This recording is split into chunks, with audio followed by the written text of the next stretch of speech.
Hello, ako po si Michelle, isang full-time caregiver dito sa Japan.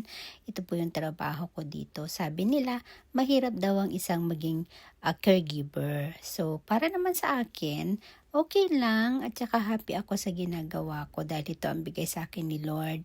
Anyway, gusto ko tong caregiver na work. Gusto ko yung ginagawa ko. Siguro kung papipiliin ako ng maraming work, ito pa rin ang pipiliin ko kasi ito yung binigay sa akin ni Lord na trabaho. Sa dami na ng trabaho na naranasan ko or napasukan ko, dito talaga ako nahiyang.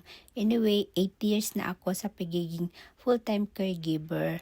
Mas gusto ko po yung nagsisilbi sa mga matatanda.